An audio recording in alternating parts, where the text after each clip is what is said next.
News টুডেতে আপনাদেরকে স্বাগত। আমি দেখে নিচ্ছি এই মুহূর্তের বিশেষ কিছু খবর। ভূতের হাতেই পাচার লাইসেন্স প্রাপ্ত কার্তুজ, শঙ্কা এসটিএফ এর। লালবাজারের কাছেই অস্ত্র কার্তুজ বিক্রির লাইসেন্স প্রাপ্ত দোকান। বিবাদীবাগের সেই দোকান থেকে বেআইনিভাবে কার্তুজ বা গুলি পাচার হয়ে পৌঁছে যাচ্ছিল দুষ্কৃতীদের হাতে। শুক্রবার ওই কার্তুজ পাচার বা বিক্রি করার সময় হানা দিয়ে সেই দোকানের কর্মচারী সহ মোট 4 জনকে গ্রেপ্তার করেছে রাজ্য পুলিশের এসটিএফ। গোয়েন্দাদের অনুমান, রাজ্য জুড়ে যে গুলি বৃষ্টি হচ্ছে তাতে ব্যবহার হচ্ছে এই কার্তুজই। লাইসেন্স প্রাপ্ত কার্তুজ কিভাবে ব্যবহার হচ্ছে সেই হিসাব রাখা এবং নজরদারি চালানোর কথা পুলিশের। সেখানে এই ঘটনা প্রশ্ন তুলছে ওই নজরদারিতে বড় ফাঁক থাকা নিয়ে। গোয়েন্দারা জানিয়েছেন, শুক্রবার বিকেলে দক্ষিণ 24 পরগনার জীবনতলার ঈশ্বরীপুরে হানা দিয়ে ওই 4 জনকে গ্রেপ্তার করা হয়েছে। ধৃতদের নাম জয়ন্ত দত্ত, আব্দুল সেলিম গাজী, আশিক ইকবাল ও হাজি রাশিদ মোল্লা। সেই সঙ্গে উদ্ধার হয়েছে 7.65 mm পিস্তলের 190 রাউন্ড কার্তুজ। সেই সঙ্গে একটি দোনলা বন্দুক এবং সেটির সঙ্গে 9 রাউন্ড গুলিও উদ্ধার হয়েছে। ধৃতদের জেরা করে 30,000 টাকা উদ্ধার করেছে গোয়েন্দারা। ধৃতদের মধ্যে জয়ন্ত মধ্য কলকাতার অস্ত্র কার্তুজ বিক্রির দোকানের কর্মী, তার বাড়ি নদিয়ার শান্তিপুরে। সেলিম এবং আশিকের বাড়ি উত্তর 24 পরগনার হাসনাবাদে। রশিদের বাড়ি জীবনতলাতেই। রাজ্য পুলিশের এসটিএফ এর একটি বিশেষ দল গোপন সূত্রে খবর পেয়ে ওই দিন জীবনতলার ঈশ্বরীপুরে আব্দুল রশিদ গাজী বাড়িতে হানা দেয়। তার বাড়ি থেকে উদ্ধার হয় ওই পরিমাণ বন্দুকের গুলি। এসটিএফ জানিয়েছে, জয়ন্ত কার্তুজ নিয়ে শুক্রবার জীবনতলায় পৌঁছে গিয়েছিল। উদ্দেশ্য তা বাকিদের হাতে তুলে দেওয়া। ওই হাত বদলের সময় হানা দেয় এসটিএফ এর একটি দল। ধৃতদের ব্যাগে তল্লাশি চালিয়ে বিপুল পরিমাণ কার্তুজ উদ্ধার হয়, মেলে দোনলা বন্দুকও। গোয়েন্দারা জানিয়েছেন, সরকারি অস্ত্র কারখানা থেকে লাইসেন্স প্রাপ্ত অস্ত্র কার্তুজ বিক্রির জন্য দোকানে আনা হতো, যা কেনা হতো 300-350 টাকায়। দুষ্কৃতীদের কাছে তা বিক্রি করা হতো কমপক্ষে 500 টাকায়। কতদিন ধরে ওই কার্তুজ দোকান থেকে বাইরে পাচার করা চলছিল তা জানার চেষ্টা হচ্ছে। এসটিএফ এর এক গোয়েন্দা কর্তা জানান, যে দোকান থেকে ওই কার্তুজ এনেছিল জয়ন্ত সেটি চিহ্নিত করা হয়েছে। শনিবার বিকেলে রাজ্য পুলিশের এসটিএফ এর পুলিশ সুপার ইন্দ্রজিৎ বসুর নেতৃত্বে গোয়েন্দাদের একটি দল দোকানটিতে হানা দেয়। রাত 9টা পর্যন্ত সেখানে তল্লাশি চলে। গোয়েন্দারা বেরিয়ে যাওয়ার সময় সিল করে দেয় দোকানটি। দোকানে থাকা গুলির স্টক এবং রেজিস্টার বাজেয়াপ্ত করা হয়েছে। মিলিয়ে দেখা হচ্ছে যে পরিমাণ জিনিস মজুদ থাকার কথা তা রয়েছে কিনা। কিভাবে ওই কার্তুজ বেরিয়েছিল তাও জানার জন্যই হানা বলে গোয়েন্দা কর্তা জানিয়েছেন। এক গোয়েন্দা কর্তা জানান, ধৃতরা জেরার মুখে স্বীকার করেছে যে তারাই কলকাতা থেকে জীবনতলায় ওই কার্তুজ নিয়ে আসার পরিকল্পনা করেছিল। অনুমান, অস্ত্র কার্তুজ বিক্রির লাইসেন্সপ্রাপ্ত দোকান থেকে অভিযুক্ত কর্মচারী জয়ন্ত সে সব সরিয়ে বিক্রি করতে গিয়েছিল। তবে এই দোকানের আর কেউ এই ঘটনায় জড়িত কিনা দেখা হচ্ছে বলে জানিয়েছেন গোয়েন্দারা। দোকানটির কার্তুজ বা গুলির হিসেব মিলিয়ে দেখা হবে বলেও জানানো হয়েছে। এই দিন এক গোয়েন্দা কর্তা জানান, কলকাতার অস্ত্র কার্তুজ বিক্রির লাইসেন্সপ্রাপ্ত দোকান থেকে ফ্যাক্টরি মেড পিস্তলের গুলি দুষ্কৃতীদের হাতে গিয়ে পড়ছে। শহরের বুক থেকে আগেও অস্ত্র উদ্ধার হয়েছে, তবে পুলিশের দাবি এবারের মতন বিপুল পরিমাণ কার্তুজ একসঙ্গে উদ্ধার করা হয়নি। এর জন্য সোর্সের মধ্যেই ভূত থাকার দাবি করছেন গোয়েন্দারা। যে ভূতের হাত ধরে এই লাইসেন্সপ্রাপ্ত কার্তুজ পাচার হয়ে যাচ্ছে। ধৃতদের আলিপুর আদালতে তোলা হলে বিচারক 7 দিনের পুলিশি হেফাজতের নির্দেশ দেন। কী কারণে ধৃতরা ওই পরিমাণ কার্তুজ মজুত করেছিল তা তদন্ত করে দেখছে পুলিশ। ধৃতদের সঙ্গে বাইরের অস্ত্র কারবারিদের যোগাযোগ আছে কিনা তাও দেখা হচ্ছে। Hi news network. স্কুটিতে সজোরে ধাক্কা লরির, বেলঘড়িয়া এক্সপ্রেসওয়েতে মৃত্যু স্বামী, স্ত্রী ও মেয়ের। এয়ারপোর্ট 3 নম্বর গেটের কাছাকাছি বেলঘড়িয়া এক্সপ্রেসওয়েতে ঘটনাটি ঘটেছে। স্কুটিতে সজোরে লরির ধাক্কা, পথেই মৃত্যু স্বামী, স্ত্রী ও কন্যা সন্তানের। রবিবার সন্ধ্যায় এয়ারপোর্টের 3 নম্বর গেটের কাছে বেলঘড়িয়া এক্সপ্রেসওয়েতে এই দুর্ঘটনাটি ঘটে। পথে নিরাপত্তা আরও জোরদার হওয়া প্রয়োজন বলেই দাবি প্রত্যক্ষদর্শীদের। রবিবার সন্ধ্যায় ঘড়ির কাঁটায় তখন 8টা বা 8:30 হবে। দক্ষিণেশ্বর থেকে এয়ারপোর্টের দিকে যাচ্ছিল একটি স্কুটি। স্কুটিতে ছিলেন স্বামী, স্ত্রী ও তাদের কন্যা সন্তান। বেলঘড়িয়া এক্সপ্রেসওয়েতে এয়ারপোর্টের 3 নম্বর গেটের কাছে একটি লরি সজোরে ধাক্কা মারে। ছিটকে পড়েন 3 জন। তড়িঘড়ি তাদেরকে উদ্ধার করে বারাসাত স্টেট জেনারেল হাসপাতালে নিয়ে যাওয়া হয়, তবে শেষ রক্ষা হয়নি। মৃত্যু হয়েছে 3 জনেরই। প্রত্যক্ষদর্শী সমীরণ বরণ সাহার দাবি, মৃত 3 জন বিশরপাড়ার বাসিন্দা। তবে পুলিশের তরফে এখনো মৃতদের নাম, পরিচয় সম্পর্কে কিছুই জানানো হয়নি। প্রত্যক্ষদর্শীদের দাবি, যে জায়গায় দুর্ঘটনাটি ঘটেছে সেখানে অটোমেটেড সিগন্যালিং সিস্টেম রয়েছে, তা বহু সময়ই কাজ করে না। এছাড়াও ওই এলাকায় আলোও ঠিকমতো নেই, তাই প্রায়শই দুর্ঘটনা ঘটেই থাকে। যত তাড়াতাড়ি সম্ভব পর্যাপ্ত আলো এবং সিগন্যালিং এর ব্যবস্থা উন্নতির প্রয়োজন বলেই দাবি প্রত্যক্ষদর্শীদের। এই দুর্ঘটনার জেরেই বেশ কিছুক্ষণ বেলঘড়িয়া এক্সপ্রেসওয়েতে যান চলাচল বন্ধ হয়ে যায়। তার ফলে যানজট তৈরি হয়। তবে দেহ উদ্ধারের পর যান চলাচল বর্তমানে স্বাভাবিক রয়েছে। High news network.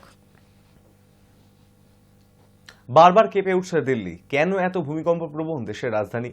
ভোরের আলো তখনও ঠিক করে ফোটেনি, আর সোমবার আচমকাই কেঁপে উঠল দিল্লি। প্রাণ ভয় রাস্তায় নেমে এলেন দিল্লির মানুষ।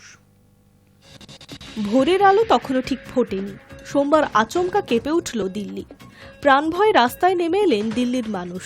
ন্যাশনাল সেন্টার ফর সিসমোলজি জানিয়েছেন, ভূমিকম্পের উৎসস্থল দিল্লির ধৌলাকুয়া। কেন্দ্রস্থল ভূপৃষ্ঠ থেকে মাত্র 5 কিলোমিটার গভীরে ছিল। রিক্টার স্কেলে ভূমিকম্পের মাত্রা ছিল প্রায় 4। কিন্তু কেন বারবার কেঁপে উঠছে দিল্লির রাজধানী? ভূমিকম্পে অনুভূত হওয়া দিল্লিতে নতুন কিছু নয়। গত মাসে নেপালের কাঠমান্ডুতে কম্পন অনুভূত হয়। রিক্টার স্কেলের মাত্রা তখন ছিল 7.1। নেপালের ভূমিকম্পের টের পাওয়া গিয়েছিল দিল্লির এনসিআর এলাকাতে। দিল্লির বিপর্যয় মোকাবিলার কর্তৃপক্ষ জানিয়েছেন, দিল্লিতে ঘন ঘন ভূমিকম্প বা কম্পন অনুভূত হওয়ার কারণ রাজধানীর ভৌগোলিক অবস্থান। দিল্লির দেরাদুন ফল্ট লাইনের খুব কাছেই দিল্লির অবস্থান। ভূমিকম্পের তীব্রতা এবং হার অনুযায়ী ভারতকে 4টি ভাগে বিভক্ত করা হয়েছে। দিল্লি চতুর্থ ভাগে অবস্থিত, অর্থাৎ মোটামুটি উচ্চ ভূমিকম্প প্রবণ এলাকা। এর ফলে ভূমিকম্পের ক্ষেত্রে দিল্লি উঁচু ঝুঁকিপূর্ণ এলাকা। সাধারণত দিল্লিতে ভূমিকম্পন 5 থেকে 6 মাত্রার ভূমিকম্প হয়, তবে 7 থেকে 8 মাত্রার ভূমিকম্প অনুভূত হয়েছে বেশ কয়েকবার। 1920 সাল থেকে দিল্লি বা তার আশেপাশে এলাকায় 5.5 থেকে 6.7 মাত্রার মাত্র 5টি ভূমিকম্পন খতিয়ান রয়েছে। দিল্লির হরিদ্বার ফল্ট এবং দিল্লির মুরাদাবাদ ফল্ট থেকে 2টি প্রধান লাইনে গিয়েছে দিল্লির নিচে দিয়ে। এর ফলে দিল্লিতে রিক্টার স্কেলের 8 মাত্রার ভূমিকম্প হওয়ার সম্ভাবনাও রয়েছে। গোটা হিমালয় অঞ্চলই ভূমিকম্পের দিক থেকে অত্যন্ত সক্রিয়। দিল্লি হিমালয়ের নিকটবর্তী হওয়ায় সেখানে কম্পনের ঝুঁকি রয়েছে। জাতীয় ভূকম্পনের কেন্দ্রের তথ্য অনুযায়ী দিল্লির কাছে আরও বেশ কিছু দুর্বল অঞ্চল এবং ফল্ট লাইনও রয়েছে। গোটা উত্তর পশ্চিম ভারতে দাঁড়িয়ে রয়েছে একটি কম্পন অধ্যুষিত অঞ্চল, যাকে ভূকম্প বিশেষজ্ঞরা হটস্পট বলে অভিহিত করছেন। অর্থাৎ কিনা এই অঞ্চলে প্রতিনিয়তই রিক্টার স্কেলে 4, 4.5, 5 মাত্রার ভূমিকম্প হয়েই থাকে। বিশেষজ্ঞরা এই কম্পনে মোটেই বিচলিত নন। তাদের পূর্বাভাস, উত্তর পশ্চিম হিমালয়ের অদূরে ভবিষ্যতে রিক্টার স্কেলের 8 মাত্রার ভূমিকম্পের আশঙ্কা রয়েছে। बहुत झटका लगा था, बहुत तगड़ा झटका लगा हुआ। ऐसे ही आया था 5:39 के आसपास। डर लगा, मैं तो बाहर भागा था। भैया बहुत तगड़ा झटका था। हमें ऐसा लगा जैसे ट्रेन चल रही हो ना, धरती ऐसे हिल रही बहुत तेज, धड़ाधड़ धड़ाधड़, मतलब कि जैसे कुछ धरती फटने वाली है। बहुत तगड़ा झटका था, ऐसा कभी नहीं हुआ। आज पहली बार ऐसी 4:30, 5:30 बजे करीब की बात है। बहुत तेज ऐसी पूरी बिल्डिंग हिली, पूरा घर हिल गई। ऐसा लग रहा है घर से बाहर निकलो। High news network. ছাড় পাননি পুরুষেরা, মহিলা ও শিশুদের শিকলে বাঁধা হয়নি, দাবি দ্বিতীয় দফায় দেশে ফেরাদের। ডোনাল্ড ট্রাম্প আমেরিকার প্রেসিডেন্ট পদে বসার পর থেকেই শুরু হয়ে গিয়েছে দেশ থেকে অবৈধবাসী বিতরণ। গত 5ই ফেব্রুয়ারি অবৈধবাসীদের নিয়ে আমেরিকার প্রথম বিমানটি ভারতে এসেছিল। বিমানে থাকা সকলেরই হাতে ছিল হাতকড়া, পায়ে শিকলের বেড়। সে নিয়ে চর্চাও হয়েছিল বিস্তর। সম্প্রতি আমেরিকা সফরে গিয়ে সেদেশের প্রেসিডেন্ট ডোনাল্ড ট্রাম্পের সঙ্গে বৈঠক করেছেন প্রধানমন্ত্রী নরেন্দ্র মোদী। সেই আবহেই এবার জানা গেল অবৈধবাসী বিতরণের দ্বিতীয় দফা থেকে ভিন্ন পদ্ধতি নিয়েছে আমেরিকা। দ্বিতীয় বিমানটিতে দেশে ফেরা অবৈধবাসী ভারতীয়দের মধ্যে মহিলা ও শিশুদের হাতকড়া পরানো হয়নি। অবৈধবাসীদের নিয়ে আমেরিকা থেকে আসা প্রথম বিমানটি অমৃতসরে নেমেছিল 5ই ফেব্রুয়ারি। অভিযোগ, বিমানের মধ্যে হাতকড়া পরিয়ে রাখা হয়েছিল অবৈধবাসী 104 জনকে। তাদের সঙ্গে খারাপ আচরণ করা হয় বলেও অভিযোগ তুলেছিলেন আমেরিকা ফেরত অনেকে। এরপর শনিবার রাতে 119 জন অবৈধবাসী ভারতীয়কে নিয়ে অমৃতসরে অবতরণ করে আমেরিকার দ্বিতীয় বিমান। তবে দ্বিতীয় দফায় 119 জনকে সেভাবে ফেরানো হয়নি বলেই দাবি। এক সংবাদ সংস্থার সূত্রে খবর, দ্বিতীয়বারের অবৈধবাসীদের মধ্যে রেহাই দেওয়া হয়েছে মহিলা ও শিশুদের। যদিও অভিযোগ, পুরুষদের জন্য কড়াকড়িতে একচুল শিথিলতাও ছিল না। সরকারি হিসাব বলছে, দ্বিতীয় দফায় 119 জন অবৈধবাসীর মধ্যে 65 জনই পাঞ্জাবের বাসিন্দা। হরিয়ানা থেকে রয়েছে 33 জন, এছাড়া গুজরাতের 8 জন, উত্তরপ্রদেশের 2 জন, গোয়ার 2 জন, মহারাষ্ট্রের 2 জন, রাজস্থানের 2 জন, হিমাচল প্রদেশের 1 জন এবং জম্মু ও কাশ্মীরের 1 জন। এর পরের দিনই অর্থাৎ রবিবার রাতে আমেরিকা থেকে বিতাড়িত অবৈধবাসীদের জন্য তৃতীয় বিমানটিও এসে পৌঁছায় ভারতে। তাতে ছিল 112 জন। রবিবার রাত 10টা নাগাদ অবৈধবাসীদের নিয়ে পাঞ্জাবের অমৃতসরে অবতরণ করে মার্কিন বায়ুসেনার C-17 গ্লোবমাস্টার বিমান। আগের 2 দফায় ফেরত পাঠানো অবৈধবাসীদের মধ্যে বেশিরভাগই পাঞ্জাবের বাসিন্দা, কিন্তু এক সংবাদ সংস্থা সূত্রে খবর এবারের 112 জনের মধ্যে সবচেয়ে বেশি হরিয়ানার বাসিন্দা রয়েছেন। হরিয়ানার 44 জন, গুজরাতে 33 জন, পাঞ্জাবের 31 জন রয়েছে ওই তালিকায়। উল্লেখ্য, হাতকড়া পরিয়ে শিকলে বেঁধে 104 জন অবৈধবাসী ভারতীয়কে ফেরানোর পরেই সংসদের বাজেট অধিবেশনে বিরোধীদের প্রশ্নের মুখে পড়েছিল কেন্দ্রীয় সরকার। জবাবি ভাষণে বিদেশমন্ত্রী এস জয়শঙ্কর বলেছিলেন, বিতাড়িত অবৈধবাসীদের সঙ্গে যাতে কোনো দুর্ব্যবহার না করা হয় তা নিশ্চিত করতে ভারত সরকার আমেরিকার সঙ্গে যোগাযোগ রেখেছিল। যদিও ওই বিমানে দেশে ফেরা কয়েকজনকে উদ্ধৃত করে এক সংবাদ সংস্থা জানায় পুরো বিমান যাত্রাতেই তাদের হাত পা বাঁধা ছিল।